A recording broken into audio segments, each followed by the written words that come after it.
বয়স তার ৩৫। র‍্যাপ গান গেয়ে বিপুল জনপ্রিয়। পেশায় একজন স্ট্রাকচারাল ইঞ্জিনিয়ার। ছিলেন কাঠমান্ডুর মেয়র। তিনি এখন প্রধানমন্ত্রী। সত্যিকারের জেনজিদের সরকার কেমন হতে পারে তা মাত্র কয়েকদিনেই বুঝিয়ে দিয়েছে পালেনসার সরকার। হিমালয়ের দেশ নেপালের নতুন সরকারের পদক্ষেপ রীতিমতো ঝড় তুলেছে। একবিংশ শতাব্দীর তৃতীয় দশকে দক্ষিণ এশিয়ার ভূ রাজনীতিতে এক অভূতপূর্ব মহাপ্রলয় দেখল বিশ্ব।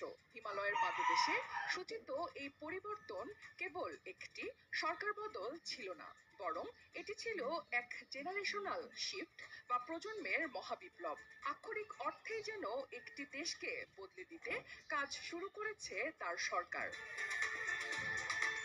২০২৬ সালের ২৭ মার্চ ৩৫ বছর বয়সী স্ট্রাকচারাল ইঞ্জিনিয়ার ও র‍্যাপার পালেনশা যখন নেপালের প্রধানমন্ত্রী হিসেবে শপথ নিলেন, তখন বিশ্ব